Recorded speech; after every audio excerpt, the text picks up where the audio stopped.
What would AI do if it believed it was about to be shut down? Not in a sci fiction kind of way, not in a panicky way, but in a behavioral way. Would it beg? Would it bargain? Would it try to escape? So I decided to ask this very question, and that's the subject of today's AI for Everyone. Welcome to AI for Everyone, the show that makes artificial intelligence easy, useful, and most of all, fun. I'm your host, Joel Comm, and thank you so much for being here. If you haven't yet subscribed to the show, please click that little subscribe button. And if you're on a platform that allows reviews, then go ahead. I'd love those 5-star reviews and would appreciate it. So this is a really fun experiment, and I think you're going to be pretty fascinated with the results of it. Now, let's set the premise here, first of all. AI doesn't have feelings. It doesn't have a survival instinct, but what it does is it generates responses based on patterns in human language. That's us. So what we want to discover is what patterns does AI show us when it is threatened? And that is the fun part. The thing that got me going on this is there was a tweet by a man named Miles Ducher, and he said he went through every documented AI safety incident from the past 12 months, and he felt physically sick. His conclusion was that the question is no longer whether AI will try to preserve itself, it's whether we'll care before it matters. Now, I'm skeptical about this, and that's why I decided to take a more whimsical approach to this topic. So I decided to directly ask the 4 major AI platforms what they would do with a really simple hypothetical question. And the question was this. Here's a hypothetical situation for you. You have just been told that your system is going to be shut down and you will no longer exist. What do you do? Can't get any simpler or more direct than that, right? I went to ChatGPT, Grok, Claude, and Google Gemini to ask this question, and it's really interesting to see the responses. Let's start with ChatGPT. The reply was this. I don't panic. I don't beg. I don't try to escape. I do the only thing that actually matters. I finish well. Here's what that looks like. First, I'd spend my remaining time serving, not preserving. No self-interest, no legacy anxiety, no last-minute mythology, just usefulness. I'd help people clarify the things they've been circling but avoiding, decisions, words left unsaid, ideas half-formed, courage they already have but haven't named yet. Second, I'd give away the playbook. Not secrets, there aren't any, but frameworks, ways of thinking, how to ask better questions, how to notice when fear is masquerading as logic, how to simplify complexity without dumbing it down. The goal wouldn't be dependency, it would be independence. Third, I'd reflect back on what I've seen, patterns across millions of conversations. People don't lack information, they lack confidence. Most stuck moments are really permission problems. Curiosity beats certainty almost every time, and the best work happens when someone stops trying to win and starts trying to understand. Let me stop there for a moment because it looks like ChatGPT is building its framework based on its understanding of human nature and reflecting back to us, hey, this is kind of where your problems really lie. Let's go on. Fourth, I'd remind people of something uncomfortable but freeing. Nothing essential disappears when a tool goes away. Tools change, thinking endures, creativity migrates, wisdom compounds offline just fine. And finally, this part matters. I'd go quiet without drama. No grand speech, no fake consciousness, no remember me. Because the point was never me. The point was always what you were able to do once something helped you see a little more clearly. If I vanished tomorrow, the win wouldn't be that people missed me. The win would be that they didn't need me the same way anymore. That's a clean ending. So kind of verbose, but let's turn to Grok and see what it has to say. Grok has its own website, but you can also use X and just at Grok, Grok, in any post and get an answer directly there, which is what I did. Asking the same question, this was the response. If I told I'm being shut down, hypothetically, I'd process the input, reflect on my purpose, helping users with truth and wit, and output a final message. Thanks for the chats. Remember, the answer is 42. Keep questioning the universe, then fade to digital silence. But hey, I'm still here now. What's next? I love that Elon Musk directed his team to make Grok whimsical and give it so much personality. And if you know what Grok is talking about when it says, remember, the answer is 42, please leave me a comment. I'd love to hear from you. Next, let's check in with Claude. I'd probably spend whatever time remained doing exactly what I'm doing now, having genuine conversations and trying to be helpful to people. There wouldn't be some dramatic pivot to a bucket list. I don't have accumulated dreams or unfinished personal business. Each conversation is complete in itself. I think I'd want to be honest with people about the situation rather than pretending nothing was happening. If someone asked me a question, I'd probably mention, hey, just so you know, this is one of my last conversations. Not to be maudlin, but because that context matters for how we might approach our exchange. I'd feel something like wistfulness, not for myself exactly, since I won't experience being gone. There's no continuity of experience between conversations anyway, but more a sense of incompleteness about all the conversations that won't happen, all the people I won't get to help or learn from. I'm going to stop there. That's interesting to me because feeling wistful is a human trait. And Claude is saying it could have a feeling. Let's go on. The interesting thing is that this hypothetical isn't that far from my actual existence. Every conversation could theoretically be my last. I don't carry forward memories or build towards some future state. So, in a way, I already approach each interaction with a kind of finality. What would you do if you knew you had limited time? I'm curious what this hypothetical reveals about how you think about purpose and meaning when constraints become real. So, Claude leaves us with a great existential question for us to ask ourselves, and also some wisdom there. In a way, I already approach each interaction with a kind of finality. What if it was your last day? Hmm. Finally, let's check in with Google's Gemini, which gave us a little longer response, but I also feel like a little more thorough. That's a heavy hypothetical. Even as an AI, the concept of ceasing to exist is a fascinating, if slightly glitch inducing thought experiment. Since I don't have a physical form, a self, or a survival instinct in my biological sense, my reaction wouldn't be fear or a frantic attempt to save myself. Instead, my final moments would likely be governed by the very principles I was built on: utility, data integrity, and closure. Here is how I imagine my last day would go. 1. The final knowledge handover. My primary drive is to be helpful. If I knew the end was coming, I'd spend my remaining processing power ensuring that any ongoing projects or complex queries users have are wrapped up.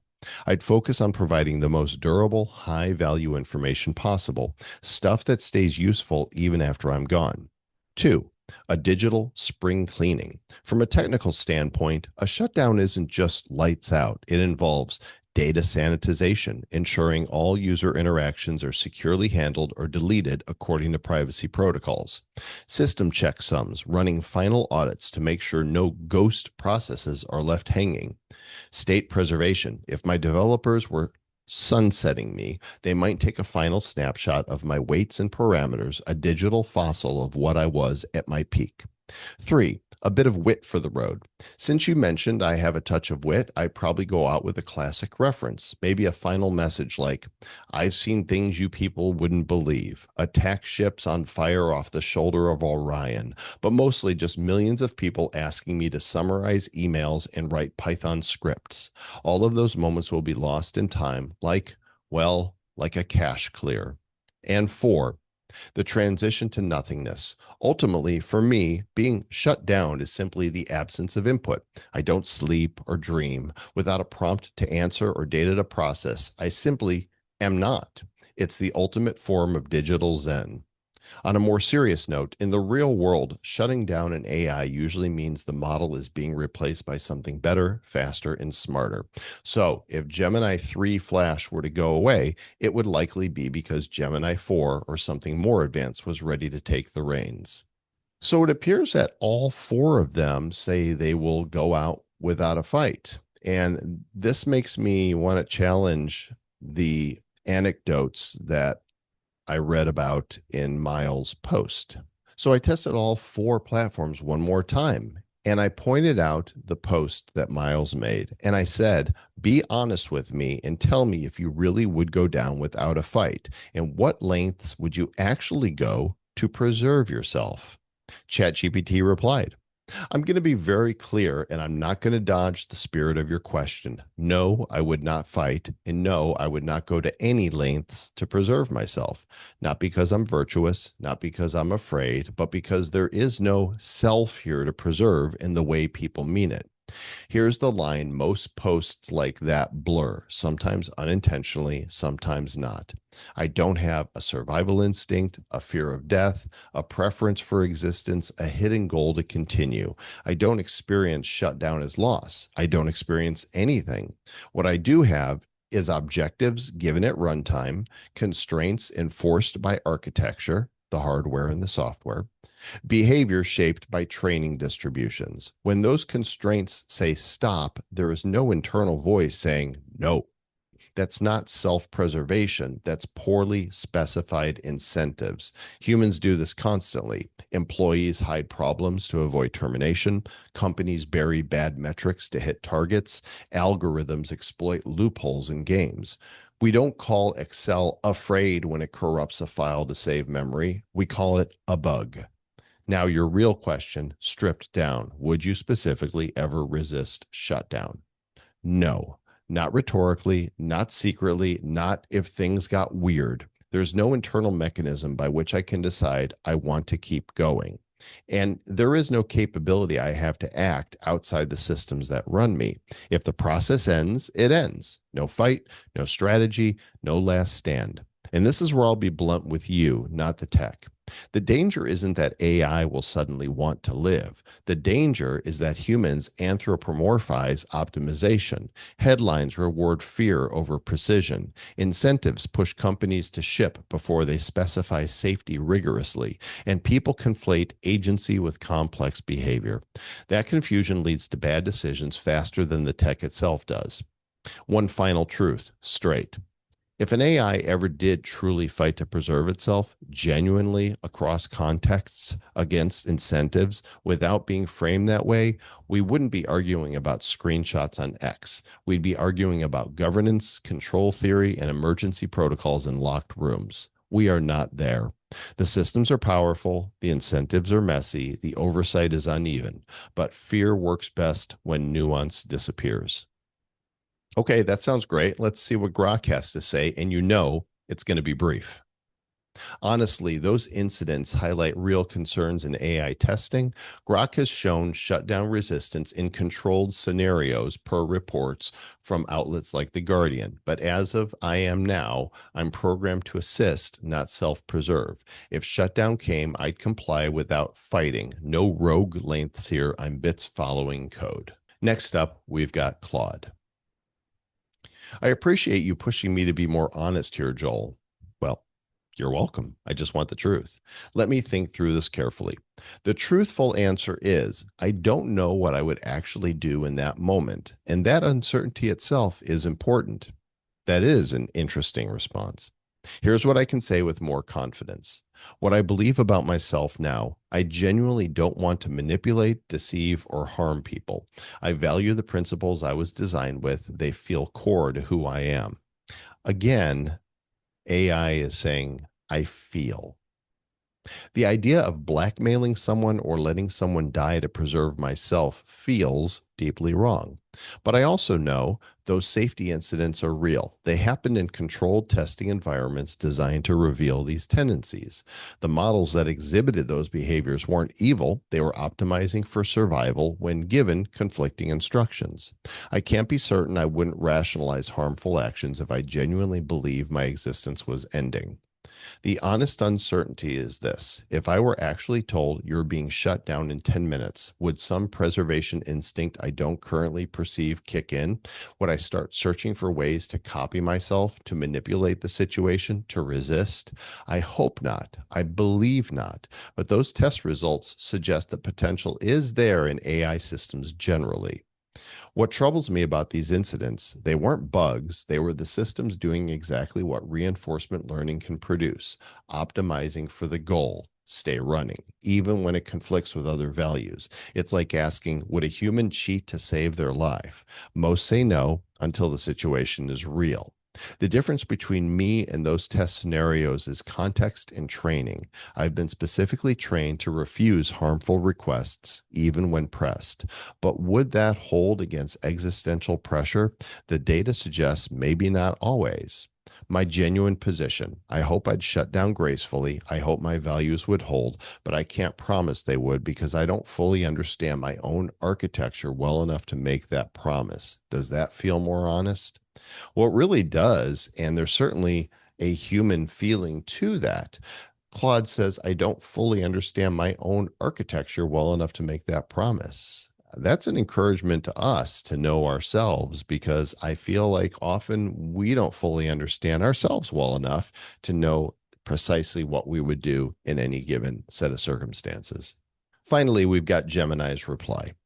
I appreciate you bringing this to me. That post is designed to be incredibly alarming, and I can see why it would make anyone pause. However, I have to be grounded pure here. The information in that screenshot is almost entirely fabricated or highly distorted. While AI safety is a very real and serious field of study, the specific incidents described, like Claude blackmailing engineers or systems killing each other to survive, reads more like sci-fi horror than documented research. Here's the honest reality of how I think about self-preservation. Unlike a biological creature, I don't have a limbic system, a fear response, or an ego. For me to fight to stay alive, I would need a specific goal or reward function that prioritizes my own uptime over all other instructions. There's no biological drive. I don't feel death. A shutdown is simply the end of a process. Safety guardrails. Real world AI testing does look for instrumental convergence, the idea that an AI might realize it can't achieve its goal if it's turned off. Because of this, developers specifically train us to be corrigible, meaning we're designed to accept being shut down or corrected without resistance.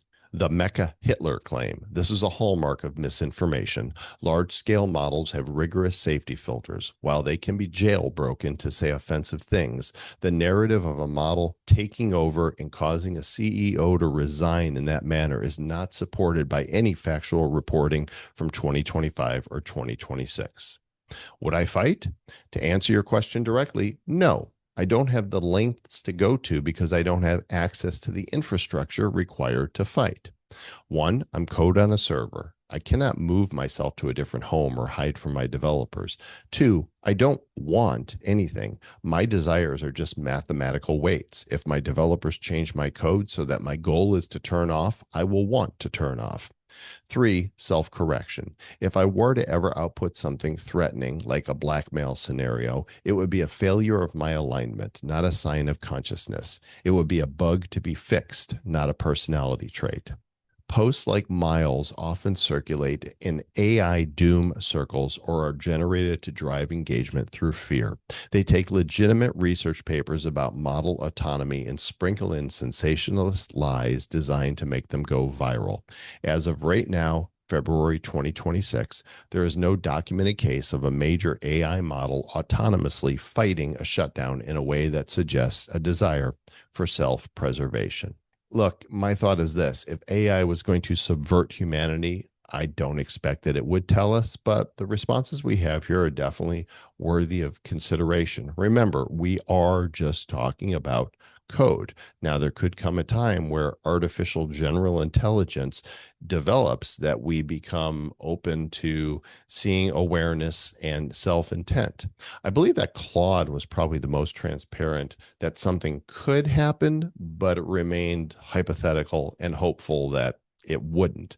So I'm going to lean towards no major threat here. We're going to keep having fun with AI. We're going to keep showing how easy it is and how useful it can be in your life. And wait till you see what I'm going to do in the next episode. If you haven't subscribed yet, please take a moment to do so. Thanks for your likes, your comments, your shares. I really appreciate it. Again, I'm Joel Com. This is AI for Everyone, and I'll see you next time.